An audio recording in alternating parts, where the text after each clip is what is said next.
Woe unto them that seek deep to hide their counsel from the Lord, and their works are in the dark, and they say, Who seeth us? And who knoweth us? Ephesians 5:11. Do not participate in the unfruitful deeds of darkness, but instead even expose them. Woe to those who call evil good and good evil, who put darkness for light and light for darkness, who put bitter for sweet and sweet for bitter. Like, comment, subscribe. Yes, dear viewers, welcome again to another video exposition of fake prophets. I promise you people that the video you watched the other day will continue from the secrets of TB Joshua exposed. And I will tell you, those that are sincere, you will know TB Joshua is not having a good record about prophecies.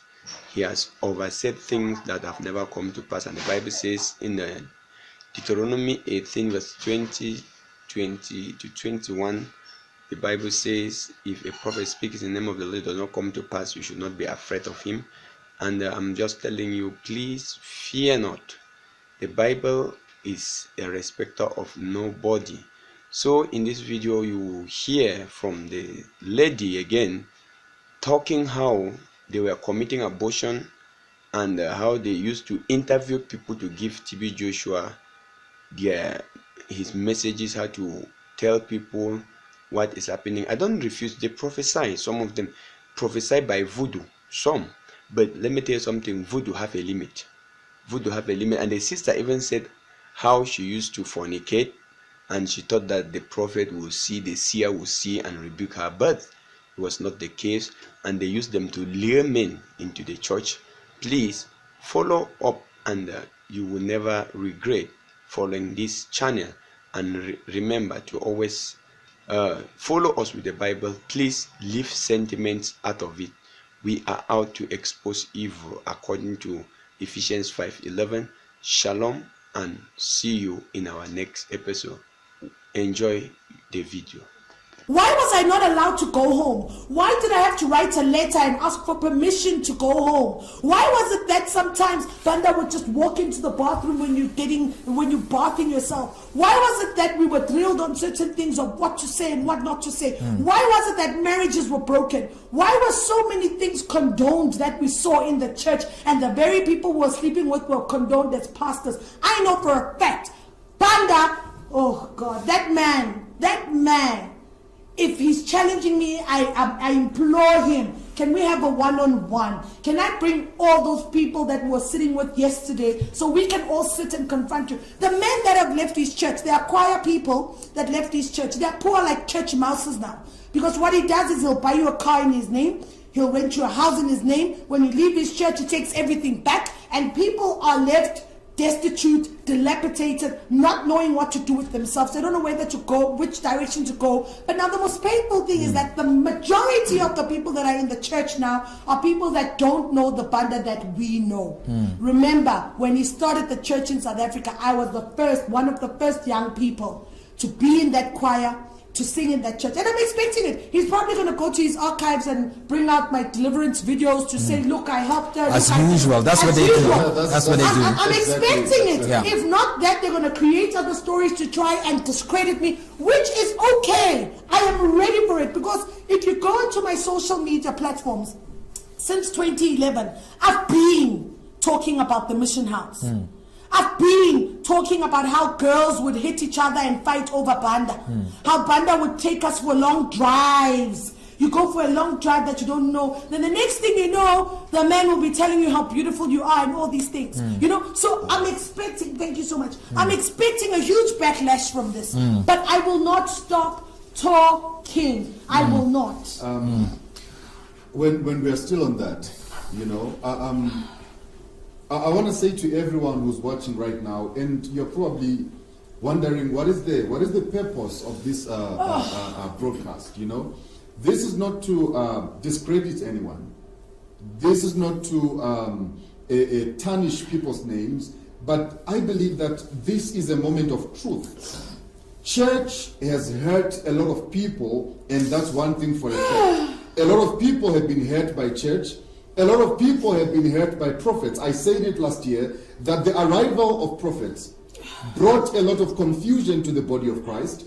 They brought divide and rule. The day that prophets arrived, a lot of lives were destroyed. Marriages were destroyed.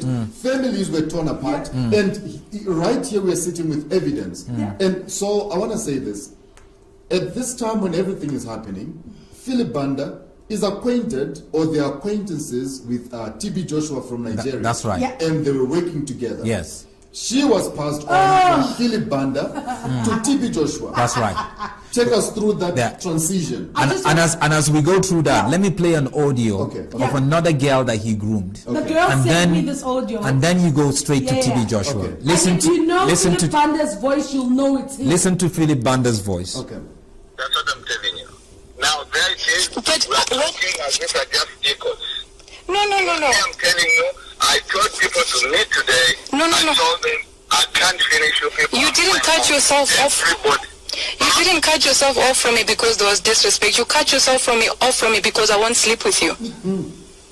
What? Because I won't sleep with you. That's why you cut yourself off of me. You want to because you need to find. No. Anyway, there's much of it. You know, you can check her Facebook page. I've been sharing it. And there's the audio. I got this audio also. I think about 2-3 years ago. Somebody sent it to me. Somebody did not hear that. Give us a proper narration of what the girl is saying. And the girl is talking to Philip Banda. You know the girl. Okay. Yes, I know the girl. So the girl was confronting Philip Banda because Philip Banda will always travel and say he's going to Prayer Mountain, wherever. So when he travels with girls. Okay. So this girl was now being sidelined. So the girl's confronting him to saying, I want to talk to you. He's saying this, but she says, but you made me quit my job to come work for you. And she says, you broke my job. And she says, the reason why you're sidelining me now is because I'm no longer having sex with you. And he's saying, no, it's not about sex. Even if it's about sex, how many times have we been sleeping together? And she's like, you've broken me. She says, do you know how many girls you've broken? You've broken my spirit. And the girl is pleading with him to say, if there's a God in you, you know. So I've been talking about Philip Banda. I've been putting these things up. And as I say, I'm not discrediting anybody, but Gwanele, enough is enough. Gwanele Mfundisi, you have broken my home. My father died with a broken heart because my father would sit us down, me and my mom, by the way, and he would say, hey, tell me, you two, what sin is this that you committed to God that he can't forgive you? And we'd say, why? He says, because my wife, she's always at church Monday to Monday. You're staying at the church. What sin is this you've committed unto God that he can't forgive you? He died a very painful, broken man. You said something the other day when we were talking. Yeah. When you said something that your father was complaining about. Yeah. To your mom, to say, I'm not being deprived my conjugal rights. Conjugal rights. Conjugal rights Yeah. as a man, as a husband. Yeah. Because you're always in church. Yes. That is why that is Philip Banda's modus operandi. If you're married and you're in his church, or people who've been there with me, if your spouse or your husband or whoever is in position, you will hardly see them. They're always at church, they're always on record, always on tiptoes, waiting for the next call, whatever they've got. All the programs you can think of, Bible school, whatever you name it, and you only go home to sleep, wake up, and you rush back to church, and you forget about your family. But the most funniest thing is, when you die in the church, Impact for Christ Ministry doesn't bury people. Ask me. I had a friend. Oh God, Unombulelo, may her soul rest in peace. We were staying at the mission house together. She was HIV positive. That girl, her family is in KZN. She was not allowed to contact her family, visit her family, nothing. But when she was sick, I remember at that time Philip Banda was driving a Land Rover, a Land Cruiser. He drove her down with one of his boys. They dropped her off there, came back. They never buried her. So when you die at Impact for Christ, your family, they don't come and bury you. Your family must take you, find a hall or find a garden or a park where they'll have a service for you and they'll bury you there. They'll never come. The only funeral service that I saw with my eyes that was in that church in the auditorium was of the late Elvis Johnson. That was buried there. And we were shocked because funerals don't happen at that church. And the other funeral I saw was of Pastor Kathy, which was buried downstairs at the car park. That was it. At the church? Yes, at the church, So at it's the car buried park. at the Yes, car park they had the service of the there. church? Yes, Yeah. there was a man who was standing in church one day. The cameraman was reminding us of this yesterday when we were having our thing, saying this man was about to testify. And then he just dropped dead, die on the stage.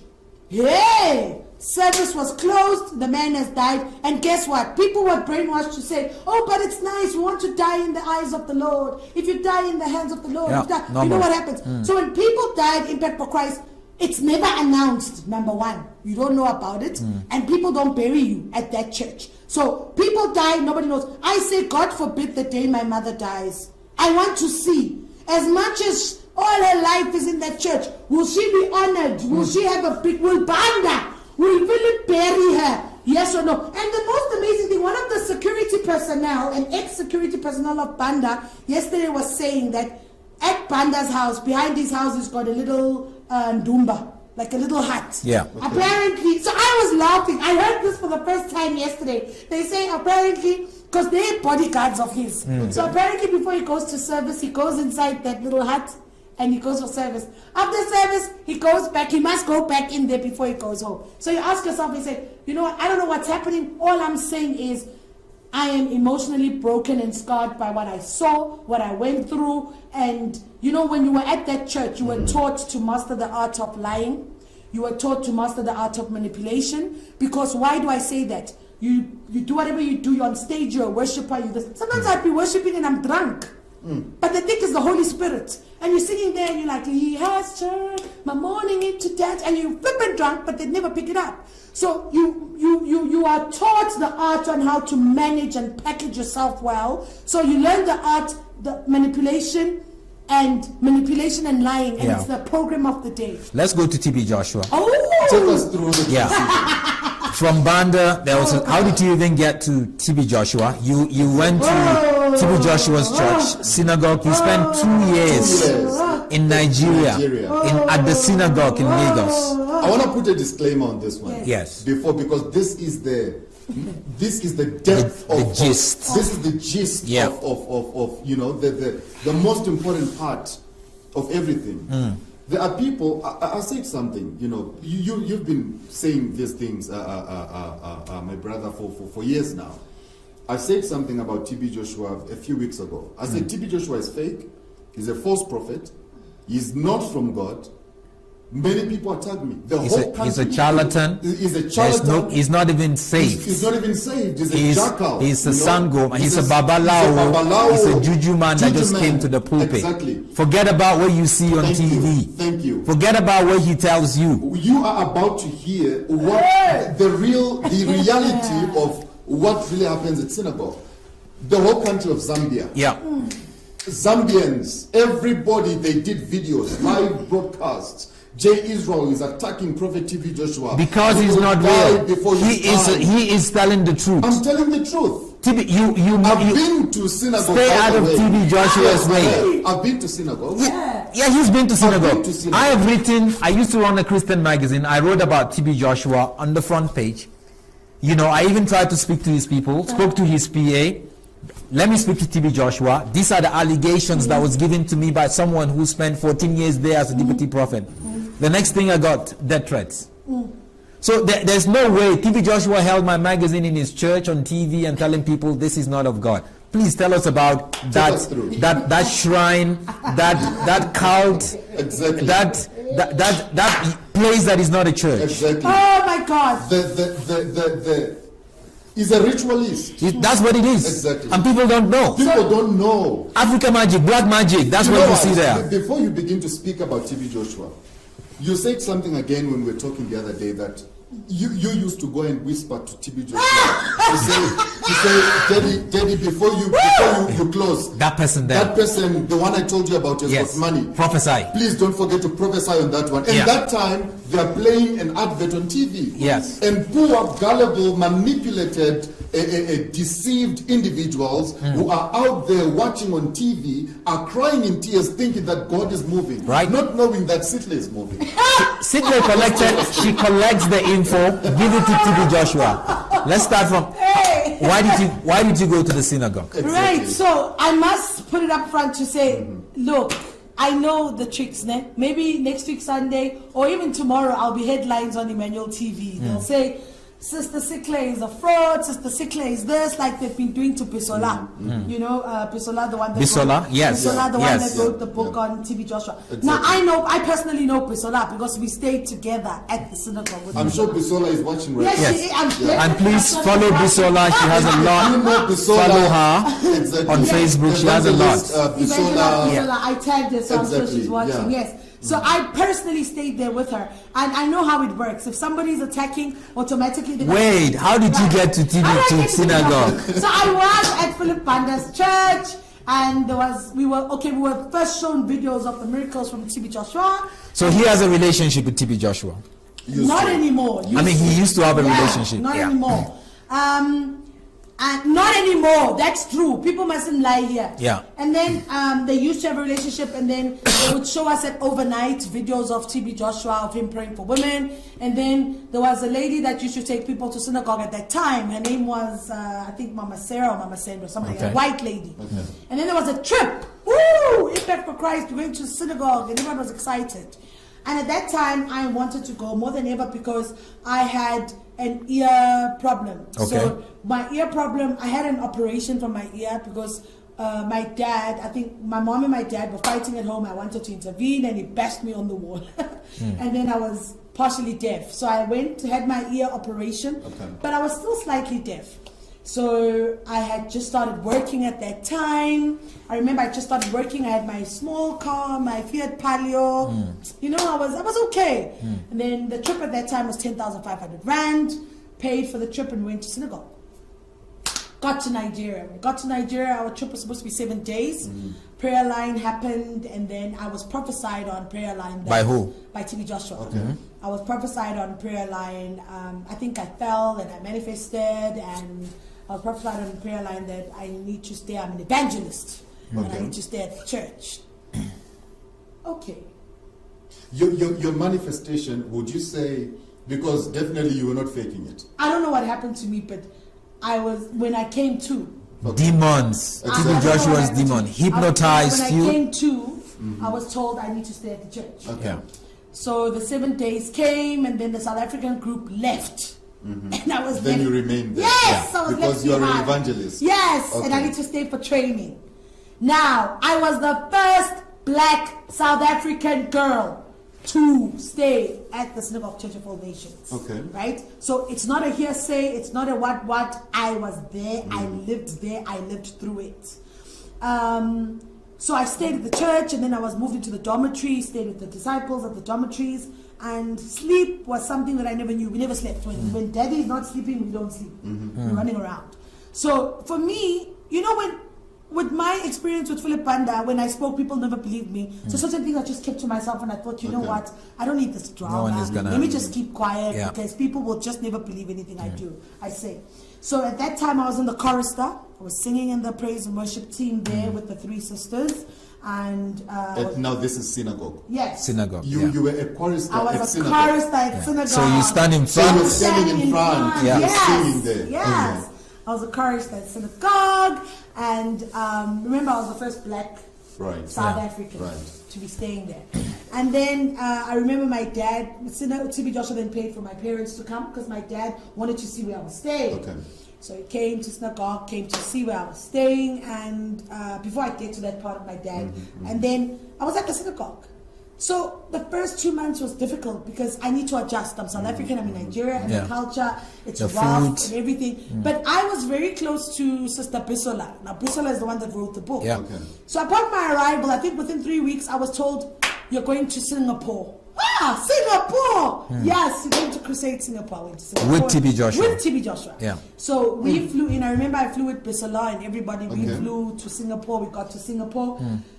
Got to Singapore. So now what we do, TB Joshua was having a big crusade in Singapore. So we fly a month. But he tried to give you money to get to Singapore. Yes. Oh, yes. So we were called to the office, and he was like, you must take this money, put it in your suitcases. And I was like, So that's like hundreds of thousands of dollars. And I was like, I don't want to be arrested for money laundering, you know. So he wanted you to launder money. Launder money. Like to take money there. Okay. No, Yes. no, I don't want to be arrested for money laundering. Which is illegal. Yeah, because I mean, when you get to the airport and they censor, You have to declare. I must declare. Yes. So then, I don't know what happened then. I know there was a sister who had a credit card. I don't know what happened with that situation, but anyways. Okay. So we got to Singapore. So we go there like a month or 3 weeks before. All right. Before TB Joshua He arrives, comes. yeah. So when we get there, we must now make sure when TB Joshua arrives in Singapore, prayer line is ready. People who are coming to the prayer line are ready. We already know the who's Okay. in the country. Hold on. You know the money people. Exactly. Yeah. I want us to take it slowly but surely. Okay. There's somebody watching right Yes. now. I'm concerned about people. I'm concerned. I'm not just sitting here with my brother here and my sister so that we can be excited about exposing somebody. But my main concern is people who are spending thousands of dollars. Yeah. Yeah. Thousands of rands, Yeah. traveling to TB Joshua, thinking he can see, thinking he can prophesy, Yeah. Yeah. thinking he can. All Yeah. these miracles are genuine Yeah. and stuff. Yeah. But take us through the prayer So- line. And you must forgive us when we laugh and smile or whatever, because it's just funny. Because this is deception. Exactly. We see it, so we're not going to take it serious because we know these are like lies. So when you get to, so I was there in Singapore. Yeah. Makes sense. So it's my first time in Singapore. So we get to Singapore and we're given this lavish hotel, and then we're told, okay, fine, this is the church that's hosting us, and we get to meet the church people. So now remember, at that time I'm new, so I'm getting to know these things. But Okay. I'm always shadowing Bisola because now she at that time she calls herself, she was the official madame. So when we get to a place, we need to know that, for example, this is where the prayer line will be. Okay. People who want to come to prayer line, who they are. So before TB Joshua comes, we screen you. So Okay. screening happens, what we call screening. Okay. You fill in forms, you tell us who you are, what's this, you come and we interview you. So as disciples, we need to find out from you, what's your name, what's your surname, why are you here, what's your problem? And you probably tell us you've got cancer, show us your medical report. You must bring your medical report. So you show us your medical report. This is synagogue you're talking Yes, about. yes. You bring your medical reports of what's wrong with you, and then, okay, fine. So obviously from the way you're talking, then we find out, so what do you do? No, I'm a businessman, or I'm whatever the case is. So already, I know this one's a businessman. I have to write notes. That is why if people have been to synagogue, you'll note. Disciples always have a paper and pen in hand everywhere we go, because we need to always be jotting down notes and everything. So already we know to say, okay, fine, this person is this person is that, this person is that, and we already know what's happening. So, and which I say the beauty, no. The thing is, at synagogue, you're not just a chorister, but you work everywhere. Right. Right. So by the time TB Joshua lands, then you'll be called to his hotel room 111. But I would never understand why the three sisters were always in TB Joshua's hotel rooms. Like everywhere we went to, why they were there and what. And I would ask. The three sisters yes, are part the of. three main singers. Yeah. They sing, okay. Yes. And I would ask to say, but why are you guys sleeping here and you're here in Daddy's room all the time and you're not sleeping where we're sleeping? And I say, no, Sister Sickles, because we are cooking for him, we're ironing for him. And I once said to them, even me, I want to be part of this. I want to cook. Yeah. He said, no, you can't. So, I mean, I'm a very curious person. I was like, okay, fine, not my business.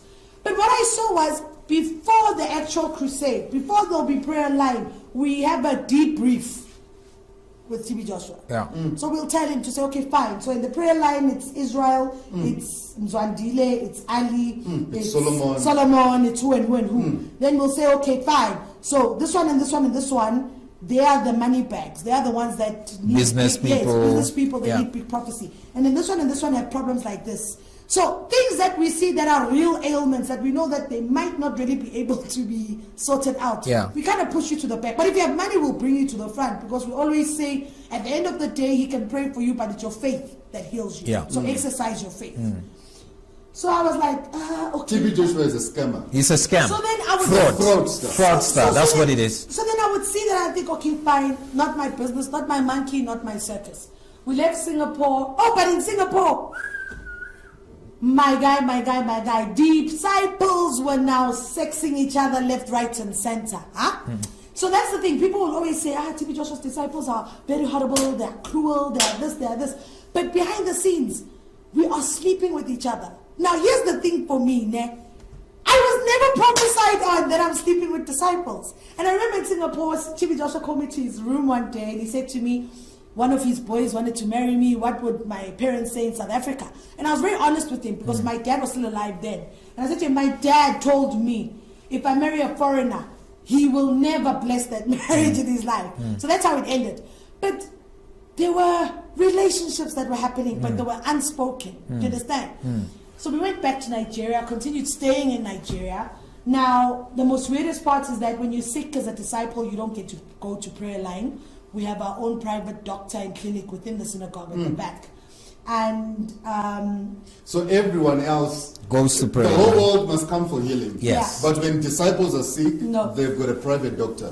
Now see that. And the most amazing thing for me was, I know people will say, I'm sure people are saying, yeah, she's a bitch, she's having sex. Look, I was in church, and if God was there, I was supposed to be picked out and say, let's deliver you from spirit of lust, which I never was. So I remember at synagogue, and then I had an abortion at the synagogue. How did it happen? Who did you sleep with? I was sleeping with one of the camera guys, you know, and I also slept with Daniel Wiseman. He's a wise man now. His Daniel. name is Daniel. He's a wise man now. He's Daniel. So I was pregnant. So hold on.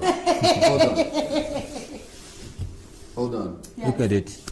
People, this is not a movie. No. This is not a setup. Yeah.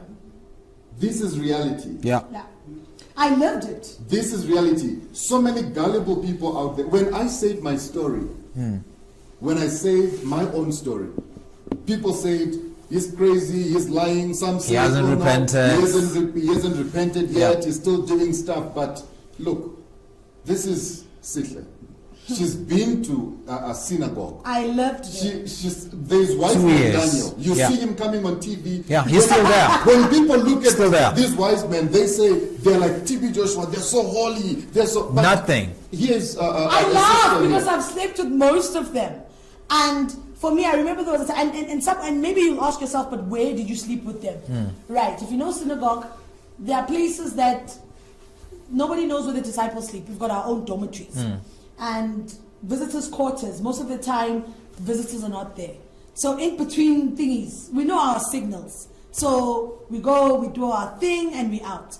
So when I discovered I was pregnant, I remember I confided in one of the sisters. I think it was Sister Yetunde or Lamide, someone there. And I told them, this is my situation. I was taken downstairs to the nurse. There's a nurse there in synagogue, and I had an abortion. How did that happen? How did they perform the abortion? In the house of God. In the house of God. Downstairs the house of at God. Church. Now, how was the process? No. I went there and because I was now not seeing my period, I was sick and everything. Then they did the test and I was pregnant. And then they called in another doctor to come in. And then I remember they used the old way of termination, the one where there's a steel where they pull something out. Yeah. And I remember I was scared now. I was thinking, oh my God, please don't tell Daddy, because we call TB Joshua Daddy. Please don't tell Daddy. Please, I beg, don't tell Daddy. They said, no, don't worry. Everything is fine. You're okay. Immediately after that, I had chorister practice. I went straight on stage to rehearse. Soon after abortion. Immediately after abortion. As if nothing ever happened. But when you see people going there and you see TB Joshua calling them out, saying, you've got a spirit of lust. Yeah. You've got this. Yeah. There is Sister Sihle. She's singing on the altar. Right in the house. Right in the house. Yeah. Some of the sisters that I stayed with, and some of the sisters that I stayed with at synagogue don't have wombs. These were sisters that would confide in me and tell me, because I was worried to say, I'm having an abortion in the church. I'm going to be in trouble. And they were like, don't worry. It will be okay. After all, you are given to the church. You need to be, you are given. Because I was told I was supposed to stay there for a very long time. Yeah. You know? And for me, it was a way of life where you see disciples don't get married. If disciples do get married, you kind of get ostracized out of the church. Yes. I've got a friend, her name is Angela. She was the first white disciple to stay at the synagogue. So she got married at the church, and then she also saw things and she subsequently left. She wants nothing to do or hear or say about Synagogue Church of All Nations. She left. And me being there, I'm very vocal and I always ask. So every time at night we have disciple meetings. Now at this disciple meeting, that's when we learn the language, we learn the speech, we learn the behavior, we learn what to say, what not to do. That is why when visitors come, for example, when visitors come, most of them will say, TB Joshua's disciples are rude, they are cruel, they have no heart, they are bullies and everything like that. But the main thing is we told what to do, what not to do, and what not. And the most amazing thing is you are assigned. For example, if they say there's a special group coming from South Africa, you are assigned to this group. You must be in charge of them. There are certain visitors, some visitors don't come to the dining hall. Some visitors don't come to the dining hall because everyone sits in a normal dining hall. Yeah. Some visitors, you are assigned to go issue and give them their food in their rooms, be it breakfast, lunch, or supper. They just don't come to so the dining hall. Females are attached to males. However, you are just attached. It's not like female to female. No, for example, I'm from South Africa, so if South Africans are there, they'll attach me to say, maybe they'll understand me better. And I'm very eloquent, I speak well, so I'll be attached to say, you look after that person and make sure that person is fine. Whatever that person wants you to do. What is whatever? Whatever they want you to. Now, you were there. Yes. You were assigned to this rich man. Yes. And then the wife walked in on you. Oh my God, yes. Yes. I wish I could take my clothes off to show you.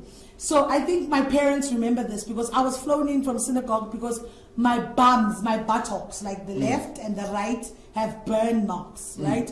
I was burnt with hot water. I was burnt with hot boiling water. Because unfortunately for me, this rich businessman, he is a South African. He is in South Africa. A lot of people know him in South Africa. He is in South Africa. He went to TB Joshua. He went to TB Joshua's and I was assigned to look after him. And it so happened I was caught in the act with the businessman. How did it happen? By the wife, you know. Are you guys allowed to do that? They said, take care of him. So take care of him. So it was sexuality, whatever. So it's kind of like normal with some of the girls within the church. It's like it's an unspoken, normal thing. Yeah, and I want to make an emphasis here. You know, in a church, when you're having sex, when you're given the free lines, the license to have sex like that, it means that place is a shrine. It's a sort of worship. Exactly. It's a sort of worship. When you see a lot of fornication happening, where people don't really care about it and talk about it, because you need to do that to be able to keep the covenant with Satan. And that's the altar. So for me, I was there and I was busy. I was on top of the man. I was busy. And the next, I could feel, it's like I felt as if cold water burnt me.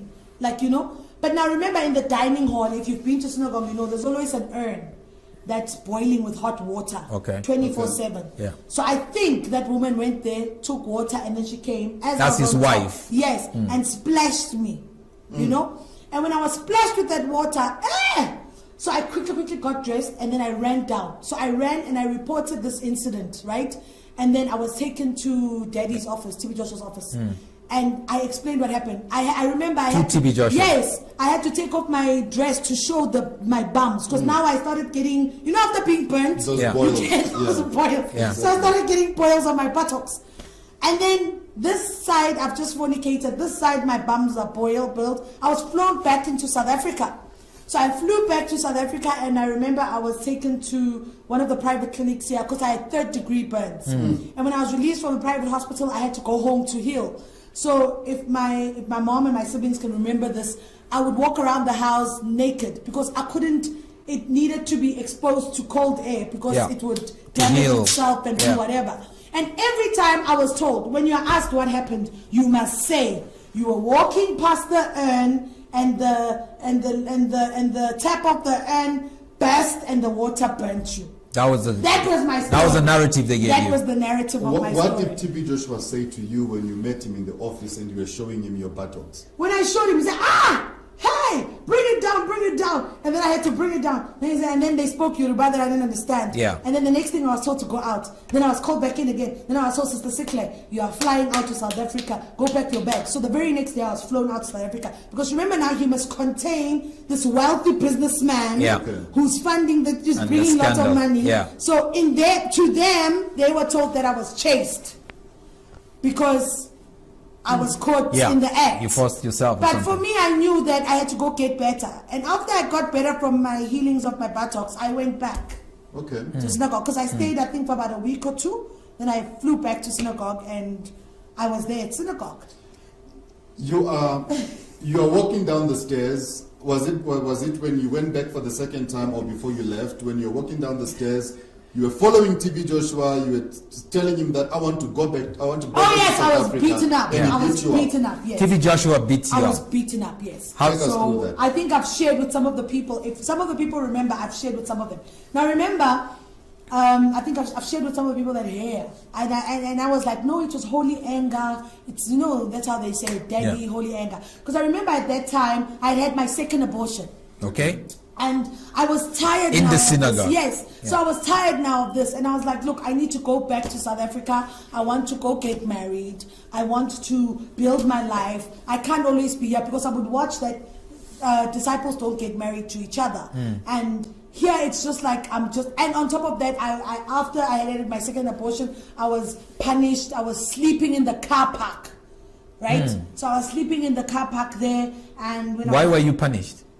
Because I was vocal, and then they caught my cell phone. I was having chit chats with all these men visitors and all these people, and in most of them I was telling them what was happening and how I wanted to come back home, And I remember Jabu Hlongwane from Joyous Celebration. Yeah. He came to synagogue with his crew, and when he saw me, he's like, "What are you doing here? As beautiful as you are, a South African, what are you doing here?" And I kind of briefed him. I said to him, Jabu, I want to go back home. I'm not happy here. He's like, "So why aren't you going home?" And I'm like, "But I can't." You don't understand. He wouldn't understand. And I can't really talk much. I'm like, "I can't because my passport, when you get there, your passport and everything stays in the office." I'm like, "My passport and everything is there." They take it away intentionally. Yes. And I'm like, "But I want to go home." And I remember Jabu, he was there because he was shooting, him and Joyous, a few members of Joyous Celebration. They were shooting the song, "God's time is the best time." So Jabu kept on saying to me, "Something is wrong with this church. You need to leave." And I'm like, I wish I could leave, but I couldn't. So now I think some of the disciples saw that I was continuously talking to Jabu and the Joyous Celebration members. Then I was reported at the office. Then I was told I'm no longer allowed to be seen with them. I was assigned to a different group. That's when I bolted out. And I remember TB Joshua was walking to his room. So his bedroom is right at the end of the church. End. So he sleeps alone there. And I followed him up and I was... He sleeps alone with his wife? No. Disciples are at one level floor and then the wife is on a different level floor. They don't sleep together in the same. He's alone right at the top end of the church. So I was following, running up to say, because now I want to go back to South Africa. I don't like being here. Because I remember Jabu Hlongwane saying, "You now look like a Nigerian. Even your English, everything." And I'm like, I want to go home. I don't want this anymore. Hey, so now... when I want something, I want something, So I think I kind of provoked the pissed him off, and the next thing, I don't know what happened. I was boom. TB Joshua hit you. Yeah. And then I kind of felt back, but then I remember when he walks to his disciples, so I fell onto somebody, and I ran to my room, I was upset, and then obviously the sisters came and said, "Don't mind, holy anger. He's your father. A father disciplines a child. You are a child now, so please understand." So I had to stomach it in, and I was like, okay, all right, fine. But I still wanted to go home. Right. Then we were taken to the prayer mountain, and this for me was always something that I questioned, to say the prayer mountain that visitors go to is not the prayer mountain that TB Joshua goes to. How is that? It's completely different. They might show you old furniture and say, this is, remember it's a script. Yeah. When you come to Prayer Mountain, we'll say, okay, everybody, praise the Lord. That's what we say. Good morning, praise the Lord. On your left-hand side, this is the place where TB Joshua, man of God, prays. And it's old.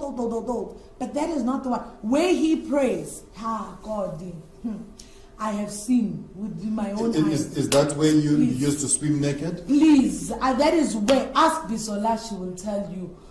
There, you don't know whether it's human being or fish that is there. You don't know what is going on there, but it's diabolic.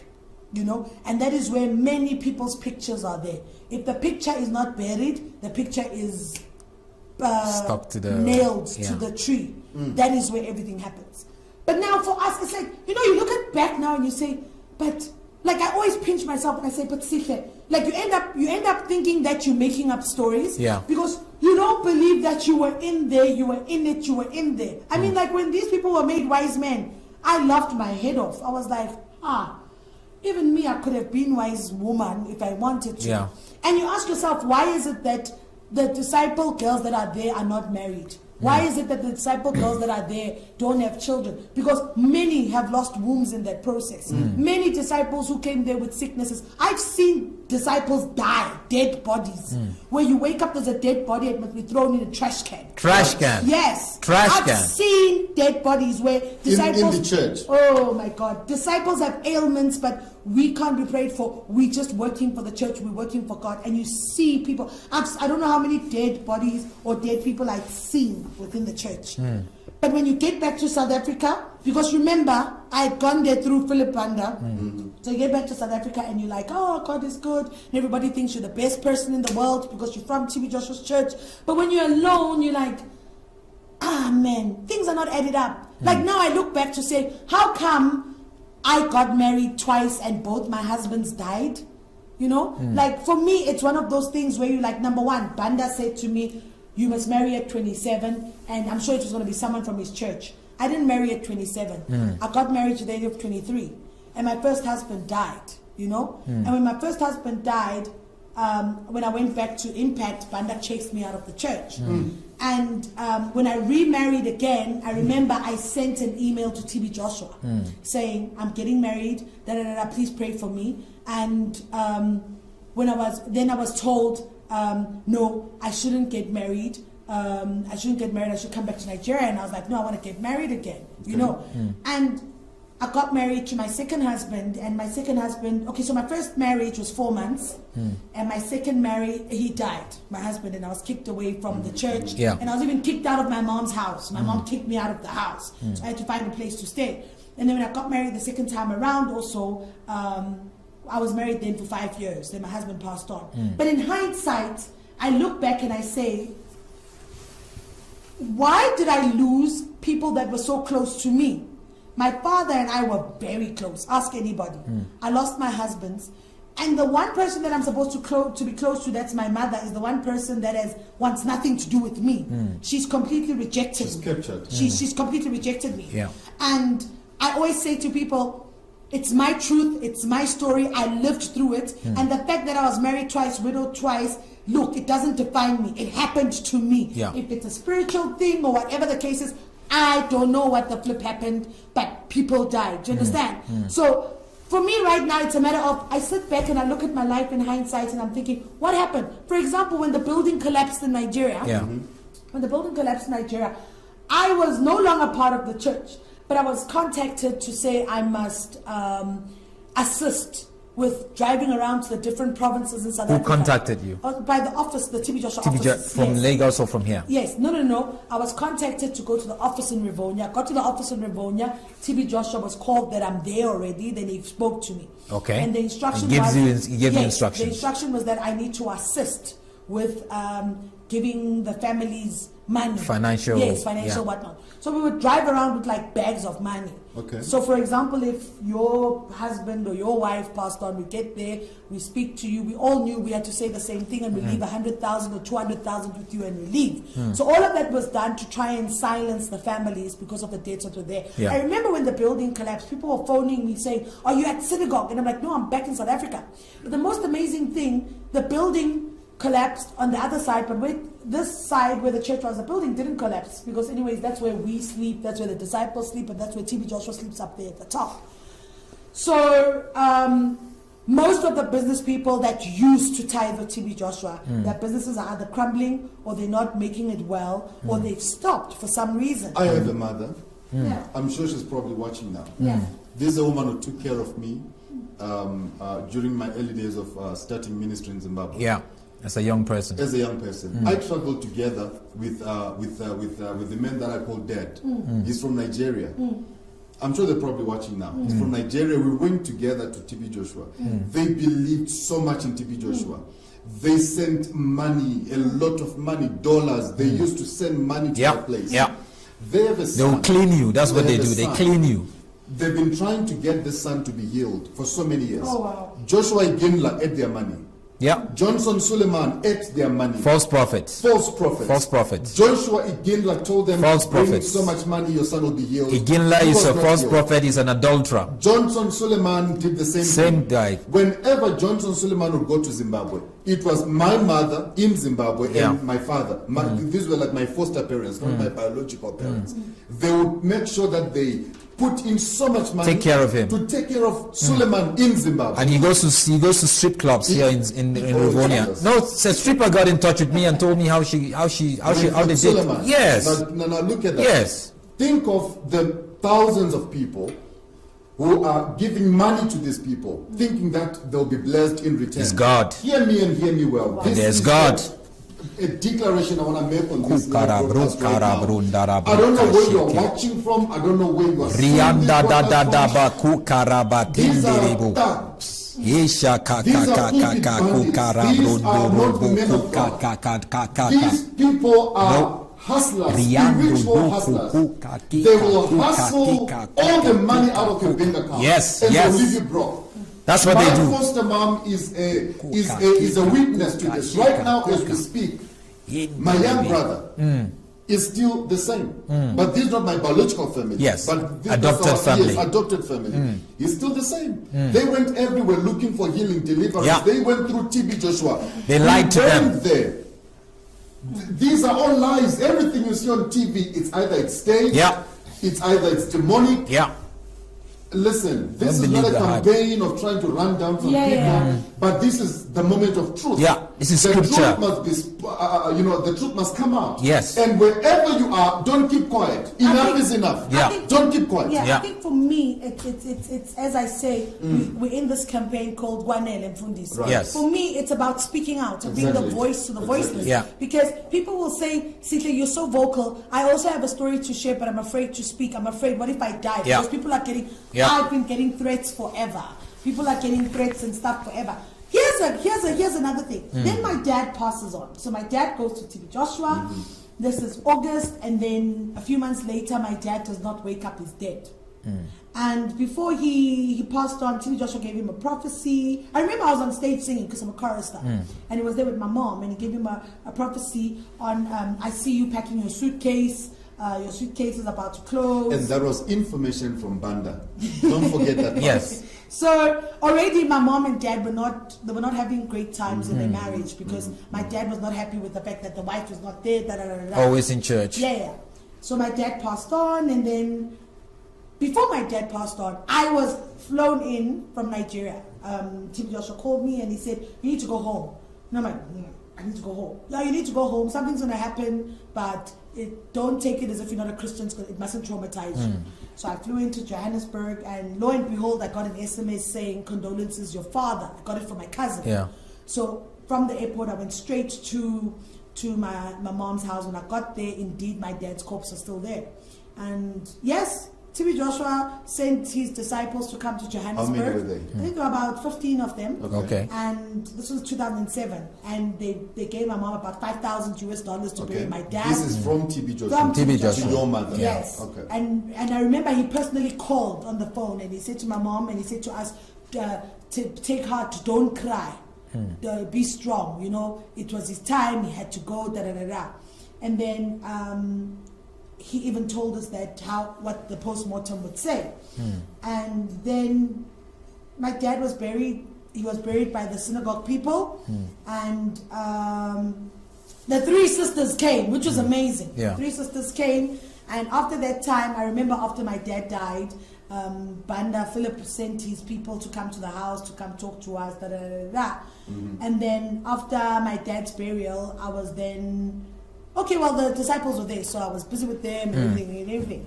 But after my dad's burial, that was the last time I actually had full access to my dad's house. Where I was literally had no more access to the house, because I think at that time, that's when I wanted to start talking about the hurts, the pains, and everything that I had been through. But then I was then taken back. I think I was then working at the synagogue at Cape Town branch. Okay. I became a worship leader there at the Cape Town branch also, because at that time TB Joshua had just established the Cape Town branch. Trying to expand, But now the girl and the guy, I forgot their names, the disciples that were there, they also left the church. They'd gone back to the UK. It's like everyone that I was close to that were key, all of them has just left the church and that's it. And I always ask myself to say, even some of the Nigerian sisters that have left the church, we still communicate through Facebook, through WhatsApp and everything. And all of them will always cry and say, no one will believe us. No one will believe what we want to say. That is why even when Pesola wrote the book, she was so ostracized about what she was saying. And I remember saying, but I can't sit back and say she's lying because I know her.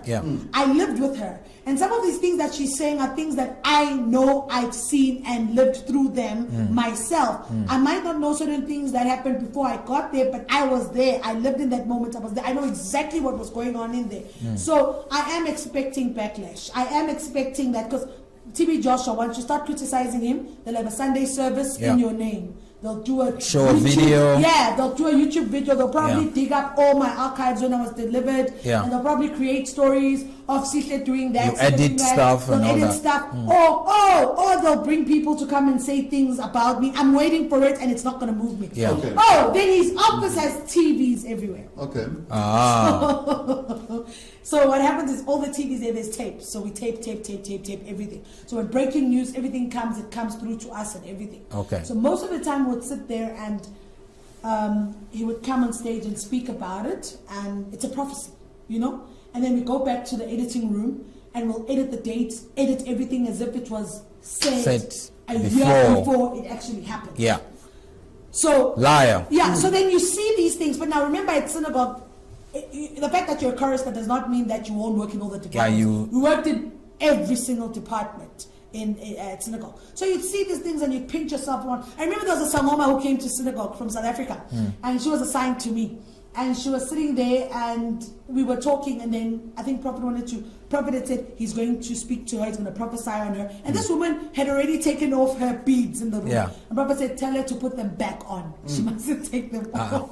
And then I had to tell her to say, put these beads on. And the woman says, no, I'm from prayer line. They said I'm healed. I don't want this thing again. Said, put those things back on. So she put them back on. Then we went on church there, and then there was a prophecy about her. And then the woman couldn't speak English, so I had to translate. So Tumi Joshua said something to her, and the woman, he said to her, you are wearing beads, and blah, blah, blah, blah. And the woman says, yes, but you saw them at prayer line. And I'm saying, so immediately, like, you know when you speak, we hold the mic for you. But when you say something wrong, we quickly put it out, and then the screen blanks. Something and we that come you don't back want. And we say, don't say this, say it like this, like this, like this, like this.